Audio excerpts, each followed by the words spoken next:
Sistema venoso superficial. Introducción. Las venas superficiales son normalmente visibles como cordones bajo la piel en las 4 extremidades, sobre todo en el dorso de las manos y los pies. En el resto de la extremidad se pueden apreciar fácilmente en personas delgadas y de piel clara, en especial en la posición de pie, como cordones aislados con un trayecto recto y paralelo al eje longitudinal del miembro. En el tórax y el abdomen, las venas normalmente no se visualizan como cordones, sino solo como trayectos planos y en personas delgadas y de piel clara. La dilatación y la elongación de los trayectos venosos en estos territorios son consecuencia de la obstrucción de las venas profundas. Miembros.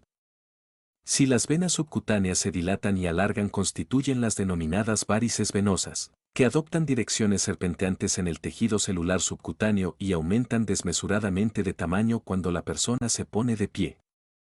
Este aumento de tamaño se debe a la incompetencia de las válvulas venosas a raíz de la dilatación de las venas, que permite el reflujo de la sangre por la acción de la gravedad. Las várices de los miembros inferiores constituyen la afección vascular periférica más frecuente. Su desarrollo tiene una importante carga hereditaria y se observan preferentemente en las mujeres, en especial en aquellas que han tenido varios embarazos, en las personas obesas y en las que deben permanecer de pie muchas horas del día. La dilatación y la tortuosidad de las venas superficiales, conocidas como venas varicosas, várices o flebectáceas, en las extremidades se pueden clasificar en dérmicas en araña o en cabeza de medusa, subcutáneas medianas tubulares, subcutáneas mayores aneurismáticas, con incompetencias valvulares y frecuentes trombosis agudas y crónicas. Las dos últimas pueden depender del sistema de la safena interna o de la externa. Las primeras predominan en la cara anterointerna de la pantorrilla y en el dorso del pie, pueden comprometer el muslo y llegar hasta la ingle. Las várices dependientes de la safena externa, por el contrario, se visualizan en la cara posterior y posteroexterna de la pantorrilla y nunca sobrepasan el hueco popliteo. Las denominadas várices esenciales predominan en las mujeres, en especial multíparas, sobre todo cuando existen antecedentes familiares y obesidad. No obstante, es una afección familiar común en los hombres que presentan estos dos últimos factores, pero afecta de manera particular a aquellos que, por razones profesionales, permanecen mucho tiempo de pie sin moverse. Las várices secundarias obedecen a obstrucciones por trombosis o tromboflebitis de las venas profundas, iliofemoral, femoropoplítea, o a una actividad muscular exagerada, deportistas, fisicoculturistas, tanto en los miembros inferiores como en los superiores. La presencia de dilataciones venosas en uno de los brazos, especialmente en la zona deltoidea y áreas vecinas, suele depender de una trombosis espontánea de la vena subclavia o axilar correspondiente, afección frecuente en individuos jóvenes de ambos sexos, sobre todo cuando practican deportes intensos con los brazos. Cuando las dilataciones venosas aparecen en ambos brazos y en la parte superior del tórax, acompañadas por marcada dilatación de las yugulares, obedecen a obstrucciones, trombosis o a compresiones extrínsecas, tumoraciones, adenopatías de la vena cava superior. Cabe señalar que las várices pueden depender de fístulas arteriovenosas congénitas y adquiridas. En ambos tipos es común percibir frémitos y auscultar soplos, continuos o solo sistólicos. En las congénitas están acompañadas por un aumento notorio del tamaño de la extremidad afectada, al igual que de la temperatura de esta. Las adquiridas también ocasionan un aumento de temperatura. Uno de los ejemplos más comunes es la fístula provocada quirúrgicamente en uno de los brazos de los pacientes que van a ser sometidos a diálisis extracorpórea por insuficiencia renal crónica o que ya la reciben. Puede haber grandes varicosidades en los miembros inferiores sin síntomas de insuficiencia venosa crónica. Esto se debe a la relativa indemnidad de las venas profundas y del sistema de venas comunicantes de estos pacientes. En neto contraste, cuando el sistema venoso profundo de una o de ambas piernas se encuentra también comprometido con incompetencias valvulares múltiples, aparecen los diversos síntomas de claudicación venosa y los signos cutáneos como epidermitis, flebitis superficiales recurrentes, dermatitis ocre, elefantiasis con paquidermia y ulceraciones crónicas.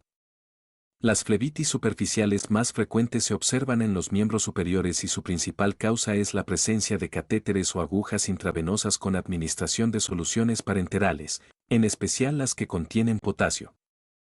En estos casos el trayecto venoso se halla dilatado, enrojecido y caliente, y es duro y doloroso a la palpación. A veces este síndrome local puede tener repercusión general y se expresa por un síndrome febril. Un tipo especial es la llamada tromboflebitis migratoria, que suele constituir el primer episodio de la tromboangitis o de una neoplasia maligna, por ejemplo, páncreas. En estos casos los trayectos venosos se palpan duros y dolorosos, con enrojecimiento y edema a su alrededor. La circulación venosa se explora en sus distintos sectores con el examen mediante ecografía y ecodoppler de todo el sistema venoso de cualquiera de los sectores del organismo. Tórax y abdomen. La obstrucción de grandes venas profundas genera una circulación colateral superficial para posibilitar que la sangre venosa acceda a la aurícula derecha. En esta situación, las venas superficiales se visualizan como gruesos cordones tortuosos. La dirección del flujo venoso puede identificarse con la maniobra de los índices, se comprime el trayecto venoso con los índices yuxtapuestos perpendiculares a la vena, a continuación se separan en sentido opuesto, desplazándose sobre la superficie de la vena, comprimiéndola, para dejar el trayecto exangüe unos 5 a 8 centímetros. Para identificar la dirección del flujo se levanta un dedo, si la vena se rellena, el flujo va en dirección al otro índice, si permanece vacía, se dirige hacia el dedo levantado. La obstrucción de la vena cava superior genera el síndrome mediastínico, que en la mayoría de los casos es secundario a adenopatías tumorales, linfoma, cáncer de pulmón. Presenta una tríada clásica constituida por edema en esclavina, caracterizado por abotagamiento de la cara, tumefacción del cuello y borramiento de los huecos supraclaviculares, cianosis de la cara, el cuello y los miembros superiores, y circulación venosa colateral, con turgencia de las venas yugulares. Cuando la obstrucción afecta también la desembocadura de la vena ácigos, las venas superficiales del tórax están muy dilatadas y el retorno venoso se efectúa por las venas laterotorácicas y epigástricas hacia la vena cava inferior. La obstrucción de la vena cava inferior se debe, en la mayoría de los casos, a una trombosis localizada o propagada a partir de una trombosis iliofemoral. Se caracteriza por edema de la pared abdominal y de los genitales externos y circulación venosa colateral abdominotorácica. Las venas arrancan de la ingle y siguen un trayecto ascendente y divergente hacia la pared torácica, en la que poco a poco pierden su relieve y desaparecen. La obstrucción de la vena porta, trombosis, o de la circulación portal, hepatopatía crónica difusa en estadio cirrótico, produce derivación de la corriente sanguínea por venas profundas y superficiales. Estas últimas, que se hallan dilatadas y tortuosas, reciben la sangre de las venas umbilicales o paraumbilicales y se dirigen desde el ombligo hacia el tórax, circulación portocava superior. Otras veces emergen vasos venosos desde el ombligo en dirección a la ingle, circulación portocava inferior. La emergencia de estos vasos umbilicales, sumada a la de los anteriores, confiere el aspecto conocido como cabeza de medusa. En algunas circunstancias, la presencia de ascitis importante produce una tensión abdominal que comprime la vena cava inferior. En estos casos puede verificarse que la circulación colateral adquiere el aspecto de una obstrucción de tipo cava inferior.